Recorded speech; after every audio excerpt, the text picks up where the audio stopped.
Tonight on Cronkite News, the WNBA tips off its 30th season in just a few days, but this new year comes with some major changes. Plus, the 2026 Masters Tournament in Augusta, Georgia kicked off their first round earlier today. Also, a look at the brand new medical school coming to the Valley. Stay tuned to find out where and when. Good evening and welcome into Cronkite News. I'm Jacob Brooks. And I'm Rome Katie, and thank you for joining us. Rome, we've got to start off with the Phoenix Suns. They dominated the Dallas Mavericks last night. They sure did, Jacob, and that win earned them a spot in the NBA's play-in tournament. The Phoenix Suns got a win over the Mavericks last night, 112-107. This win brings the Suns to a record of 44-36 heading into the back end of regular season play. The Suns have officially stamped their spot in the NBA's Western Conference play-in tournament, with the matchup being next Tuesday at the Mortgage Matchup Center. Team USA women's basketball held their April training camp here in the Valley at the Phoenix Mercury's practice facility. That's right, Rome. This training camp allows for the team managing director Sue Bird to evaluate who could potentially make the roster for the 2026 Women's World Cup in Berlin. Our Niall Rosenberg has more on how the next generation of players are learning to represent the USA. With a new CBA and a WNBA expansion draft, it's been a busy spring for women's basketball. Some of the world's best, combined with young and upcoming talent, are battling to make Team USA for the 2026 FIBA World Cup. One consistent theme is how the next generation of Team USA players are growing.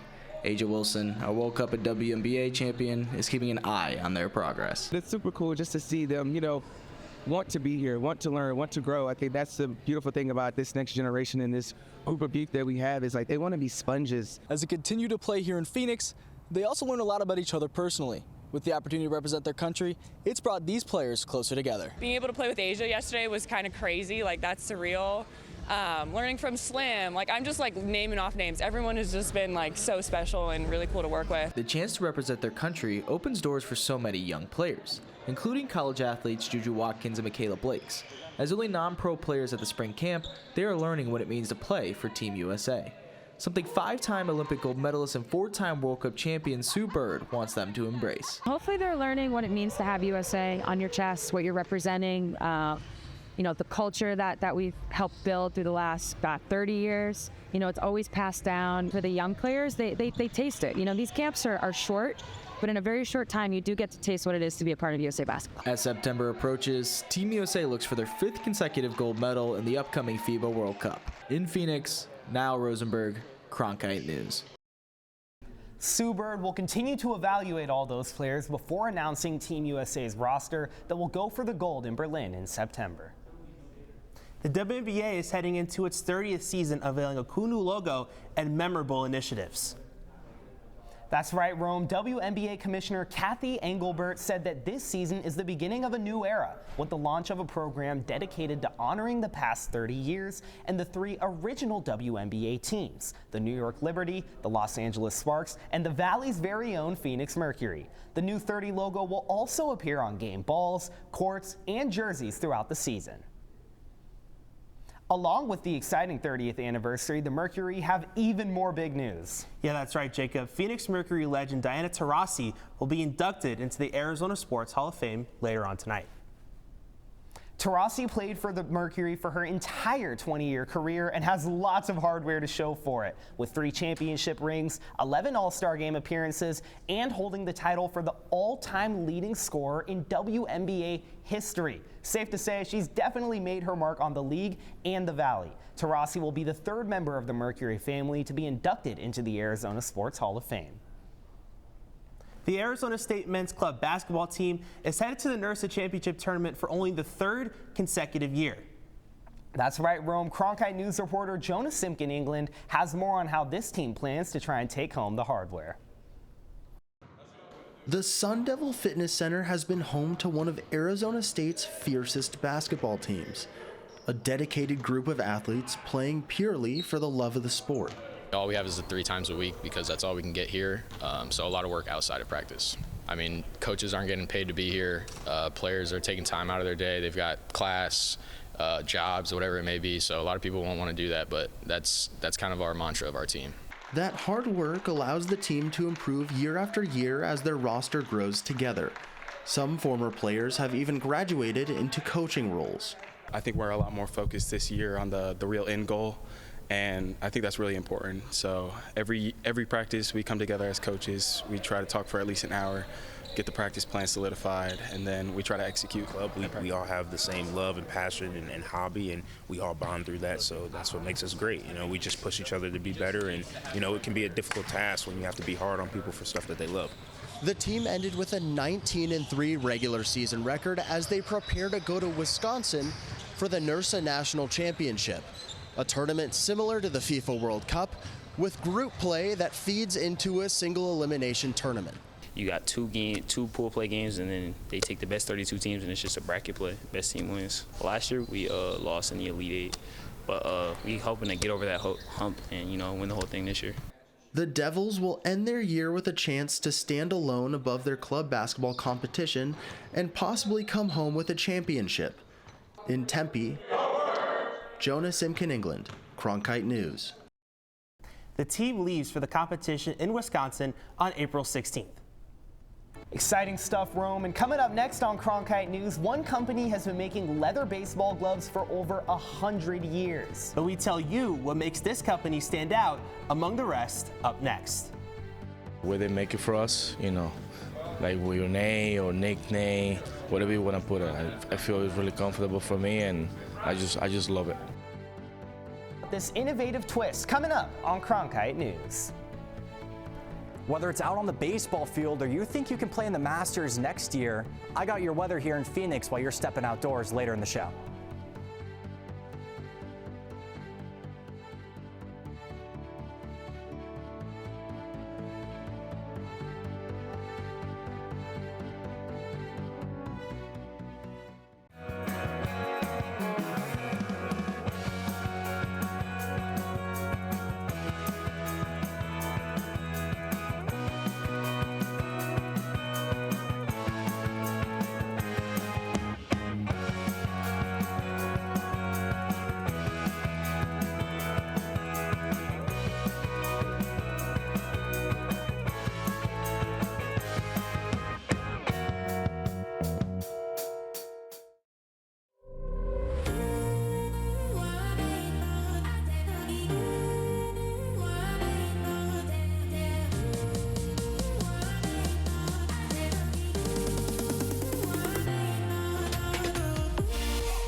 Welcome back into Cronkite News. The Diamondbacks had a huge win yesterday over the New York Mets. Yeah, Jacob, this team loves to keep things exciting.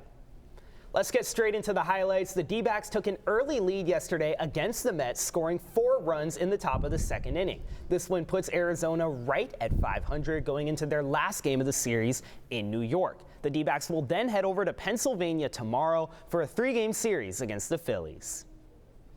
From the Diamondbacks to the gloves that they wear, one company has been stitching leather mitts for 100 years, but they do it with an innovative twist. Cronkite News reporter Abigail Hardy got an inside look inside their process. Nakona originally started with producing purses and wallets in 1926, but 8 years later, their first version of ball gloves was created. Advancing in 2020, Nakona introduced a new version of their leather ball glove, their patent Edge X. This gave a different look, yet protected the leather of these new gloves. While most gloves are made like clothing, stitched from the inside out, Nakona does it differently. We make them traditional, but we also make edge versions, which we've introduced in recent years, where the edges are exposed. And that results in us not having to turn the gloves, which is better for the leather. The components fit together, and it ends up resulting in a really smooth pocket and structured glove.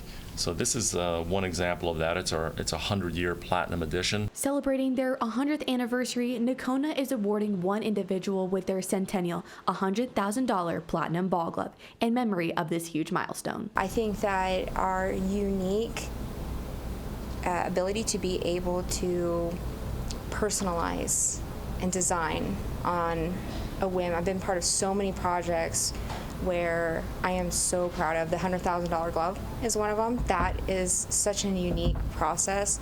I'm not gonna say I wasn't nervous placing a bunch of diamonds and gloves. A distinguished feature of Nocona is their way of incorporating exotic materials onto their gloves and their belts. Arizona Diamondbacks pitcher Kevin Gingle has python on his glove, and Diamondback shortstop Geraldo Perdomo loves his Nocona show belt. The way they make it for us, like with your name or nickname, whatever you want to put it. I feel it's really comfortable for me, and I just love it. Watching the evolution of EdgeX, especially here since we're in Phoenix, and watching it form, it almost feels like, I'm part of this really great, thing that we have going on here. And I love that I'm here for the centennial, and not everybody gets to celebrate that. Nocona show belts and gloves are used at baseball's highest level, but they are also available to the general public at national sporting goods stores. In Phoenix, Abigail Hardy, Cronkite News. As a major manufacturer for America's pastime, Nocona says it's committed to remaining 100% American-made. Let's head over to golf, where the Masters teed off this morning, and ASU's biggest name is actually missing this year. Phil Mickelson is not playing, but there are several others with Arizona ties that local fans will want to see who teed it up. Scottsdale residents Jake Knapp, Max Homa, and Wyndham Clark are making their return to Augusta this weekend. ASU alum and 2023 Masters champ John Rahm is making his 10th start at Augusta, and current ASU player FIFA Laupakdi is making his Masters debut, while homegrown Matt McCarty is making his second Masters start. As for FIFA, the lone amateur on this list, he's just happy to be there. Literally no one expect me to play good. Or win this tournament, but so everyone just have really low expectation for me, but so I just get the weight off my shoulder a lot, so I'm just out here to have fun, go out and smile, even though Shank or hit someone or kill someone, but I just gotta smile out there. Well, Rome, let's hope he doesn't hit someone, and then he should be fine. But there's beautiful weather out there for the Masters, low 70s in Augusta, Georgia. Yeah, it'll be a little warmer here in Arizona as Matthew Pierce joins us now from the Cronkite Weather Center with our forecast. Thank you, guys, and happy Masters weekend to those who celebrate. I know personally I'll be watching the coverage throughout the weekend. Shout out FIFA Laupakdi, the ASU representation out there this weekend alongside John Rahm. But let's go and jump right into the weather here for tonight, tracking what we have this evening. 91 degrees at 6 p.m. But when you're thinking about heading downtown later and maybe grabbing a drink with friends, we're seeing high 70s at 10 p.m. So a nice drop off there to get us into the high 70s as the night progresses. Which brings me to tomorrow morning. When you're dropping off the kids early in the morning, when they're hopping on that school bus between 7 and 8, we're going to see some 73 degrees, which isn't bad, but things are going to heat up as the day progresses, so make sure you're not sending them out for cold weather. Make sure they got shorts and a t-shirt on, as we're going to see up to 91 degrees later in the afternoon. Now, this brings me to the low temperatures of Arizona up north. You guys are hovering right above that freezing mark, not quite touching it, but enjoying those winter lows that have kind of stuck around throughout spring. Now, looking here in the valley, 68 degrees, the Gila Bend 64, so some nice lows to get outside and enjoy some nighttime activities without the sunshine bothering you. Bringing me to my high temperatures here in the valley, 93 degrees. But the main piece here is if you're trying to enjoy some nice weather, look no further from Payson and Sedona. Some great outdoor places to go on a hike with friends or family, get a t-shirt on, and enjoy the sunshine while also being outdoors when it's not too hot. Last but not least, let's go and track what we have over the next 8 days here in Phoenix. 93 degrees on Friday, but thankfully with some cloud coverage, we're going to drop all the way down to 77 early next week on Monday before working our way back up to that 90-degree mark on Friday. From the Weather Center, I'm Matthew Pierce reporting. Coming up next, find out which Arizona university actually trained astronauts leading up to the Artemis II launch. Turns out if you could survive Arizona, then you're more than ready for the moon. We've been training astronauts here on some of our more moon-like landscapes since back in the Apollo days.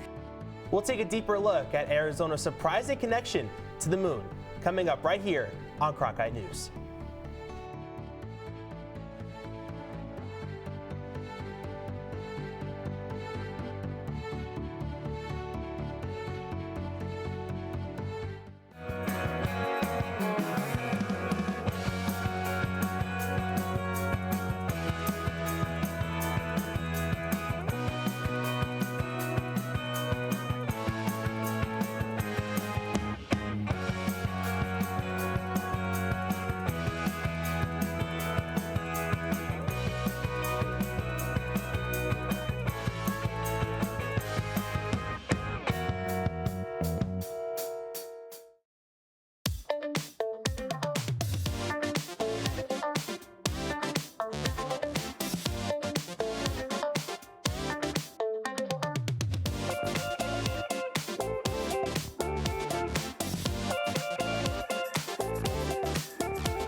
This is where Cronkite can be creative.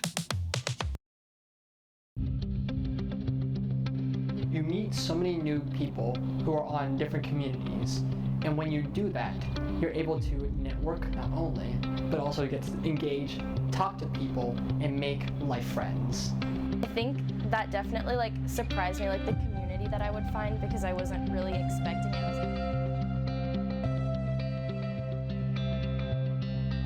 Freedom. Friendly.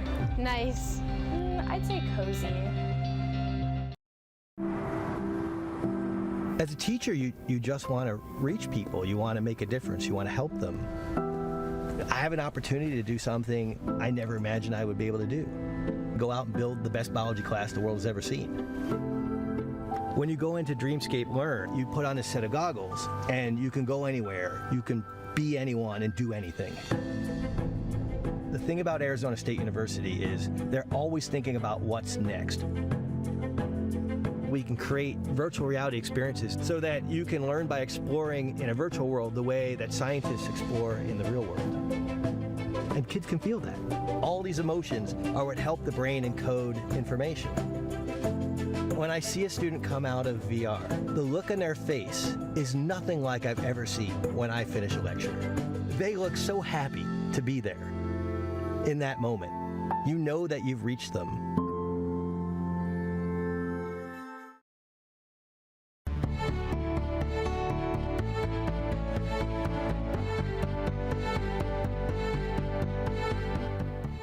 Welcome back to Cronkite News. I'm Izzy Ledlow, and here's a look at tonight's headlines from across the state. Arizona State University is building a new school here in downtown Phoenix. Cronkite News reporter Ron Cunningham was at the groundbreaking ceremony earlier today. Thank you, Izzy. I am at 5th Street and Fillmore, where city's officials just this morning unveiled the new project of the 175,000 square foot building that will now be known as the ASU Health Headquarters. Phoenix Mayor Kate Gallego, Arizona Governor Katie Hobbs, and ASU President Michael Crow were among those leaders. It will bring an influx of jobs on top of educational opportunities. Officials say the ASU Health Headquarters will help close the state's growing healthcare workforce gap, providing more nurses, doctors, and specialists to communities across Arizona. The new headquarters will prepare students for the challenges of modern healthcare. We have a principal job. We're producing the latest, best, state-of-the-art graduates in hundreds and hundreds of subjects. We're producing master learners who have the ability to go forward to make things happen. Every seat in this school is a patient who gets seen. Every diploma here is a workforce gap that gets a little bit smaller. Every investment we make today is a healthier Arizona tomorrow. Together, we are strengthening communities and helping more people realize the Arizona promise. The building is expected to be open fall of 2028. In Phoenix, Ron Cunningham, Cronkite News. Astronauts on the Artemis II spaceship are due to return to Earth tomorrow after traveling around the moon, and their mission has connections right here in Arizona. Cronkite News reporter Tyler Mitchell tells us how. While Artemis II will send astronauts around the moon, connections to missions like this are happening right here in Arizona through training, research, and next generation of scientists.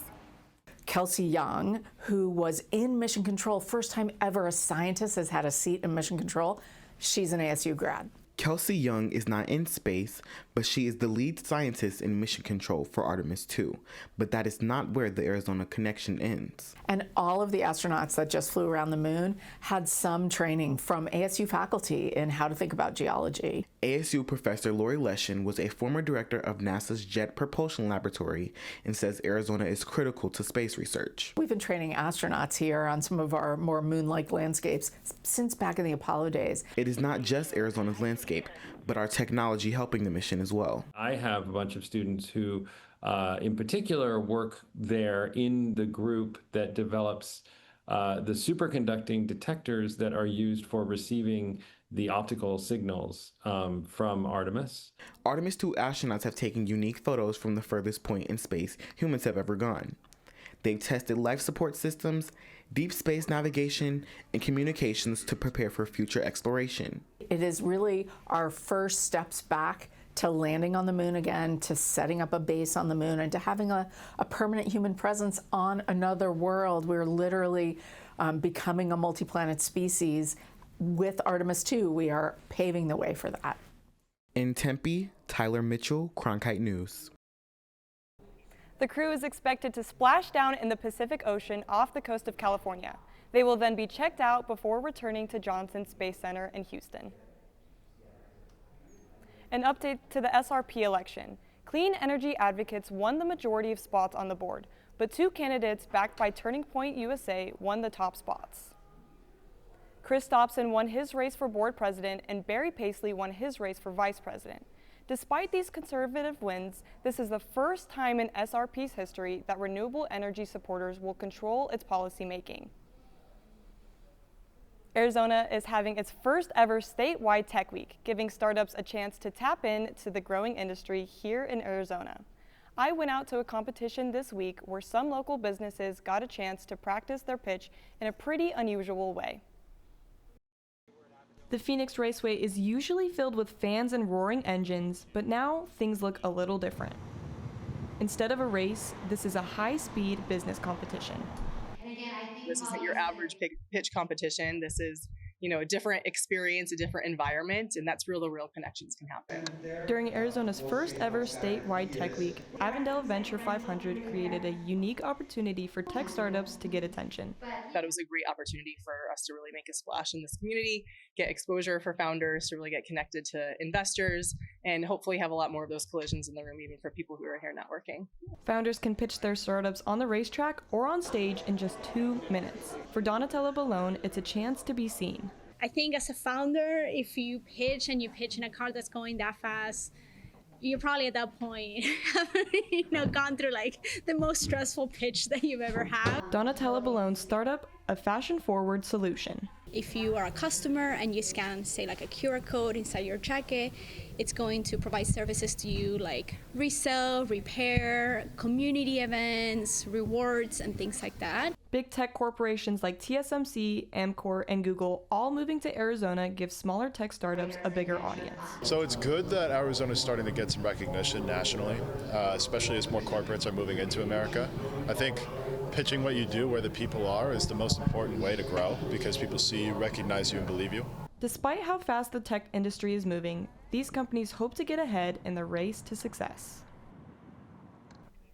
Arizona Tech Week has events all over the state, giving more exposure to a huge variety of companies building up right here. That's it for tonight's Cronkite News Report. I'm Izzy Ludlow. Thank you for joining us. Now back to Jacob in Rome. Thanks, Izzy. Coming up next, this year's Masters Golf Tournament is in full swing with the first round starting today. And there's one golfer fans should be watching for. Find out which tiny athlete is making her mark on the course. Details up next when Cronkite News returns.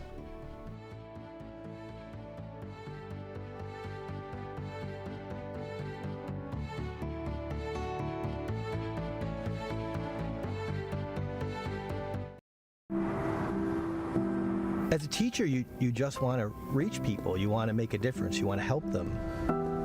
I have an opportunity to do something I never imagined I would be able to do.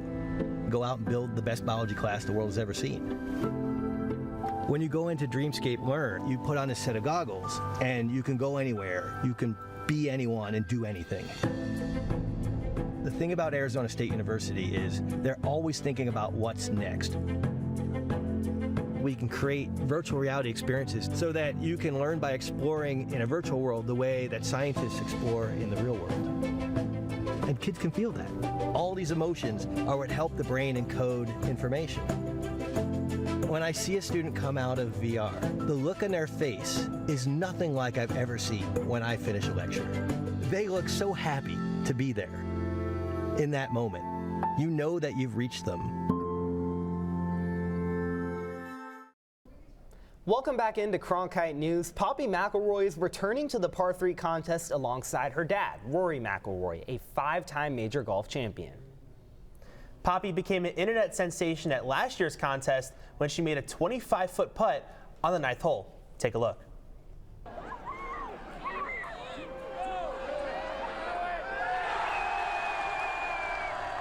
And she scores, joined by another golfer's daughter to celebrate. McIlroy told Sky Sports that they plan to try and recreate the virtual putt at this year's game. Well, that's it for tonight's edition of Cronkite News. I'm Jacob Brooks. And I'm Rome Cady, and thank you for joining us. And to see top Arizona stories anytime, log on to cronkitenews.azpbs.org.